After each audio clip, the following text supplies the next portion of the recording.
Hi everyone, and welcome back to the Partnership Network. And again, I'm joined by Richard Knight, the MD of Nextra Software. Today, we're going to be discussing clocking in, clocking out, and timesheets. So, Richard, once again, over to you. Thanks, Darren, and nice to see you again. So, what I'll say from the outset, your staff don't have to clock in and clock out. This is a fundamental issue that some people come across, that you don't need to time manage your people. But if you do, this is how we do it within Nextra. So anybody that's assigned a shift on the rotor, which we've shown you in the past, they will then have the option to clock in and clock out. That can be from their mobile phone, sitting in the car park.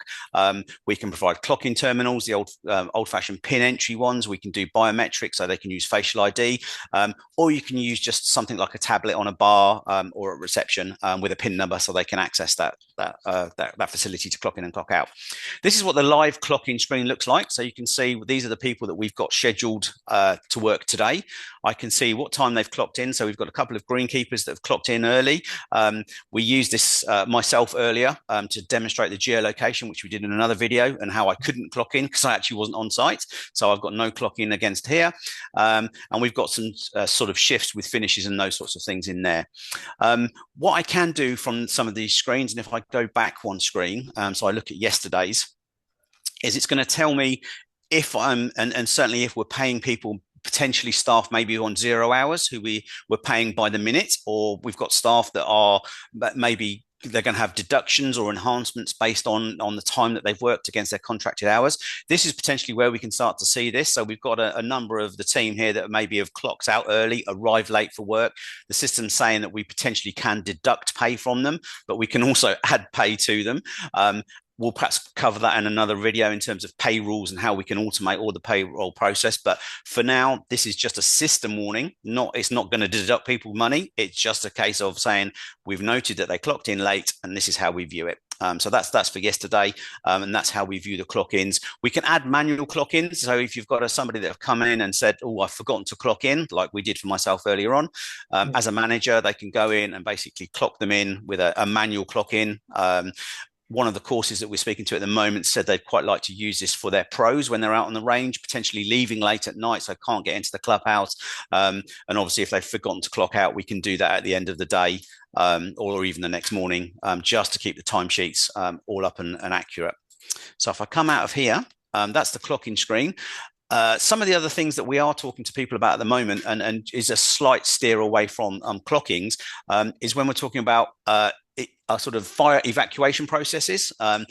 Something that we built a while ago is a roll call functionality, really useful for those clubs that are having to do fire and safety checks.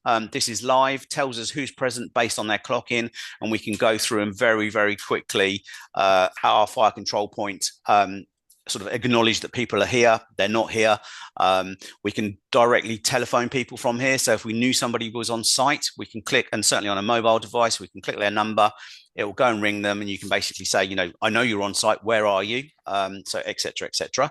The other great thing that it does once we stop that and we've finished our roll call is we'll get a complete roll call history. So if I run this from the beginning of the year, here's all the fire and evac processes that we've done throughout the year. Great for compliance, great to put in your fire safety certificate folder. So that's a quick aside. The other thing that we were going to look at as part of obviously clocking in and clocking out is how that works with payroll and timesheets. We've covered in previous videos, Nextra can obviously handle multiple departments. So if you just want to run some payroll or basically a timesheet from a single department, we can do that here. Or I can go right to the top level of the organization. Depending on people's pay cycles, we can either do this monthly, weekly, bi-weekly, or whatever configuration you want, and that will be in this drop down here that we'll pre-configure for you. We can go off, run the timesheet, it'll collect all the information in the back end from the clock-ins, from the rotors, and once that's compiled, normally takes a couple of minutes. Let me pop a different start date in here for the beginning of the month. 0104, 3, oops.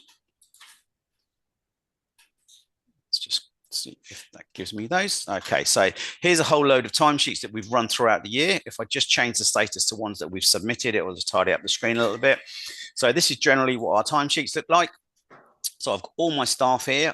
as we've talked about in the past, Nextra can handle multiple contracts. So if you've got 4, 5, 10, lots and lots of different staff on different contracts, Nextra will handle all of those. It'll also handle your 0 hours staff in the bottom here. We've got Matt Reeves, number of hours they've done. It's calculating their accruals.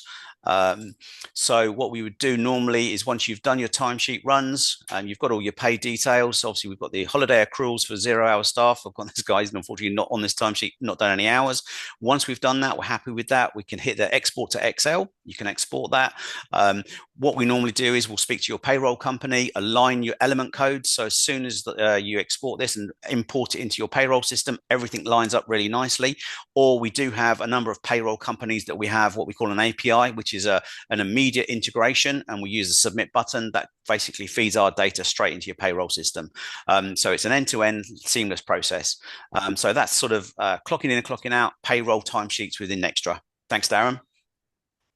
Thanks again, Richard. That's really interesting. I can see quite a lot of value in that for some of our club managers, especially around the keeping a track of the actual hours that have been worked in order to make sure pay is correct. So Excellent. uh, fantastic there. And once again, thanks for showing us through that. And we'll see you again very soon with another part of the Nextra software.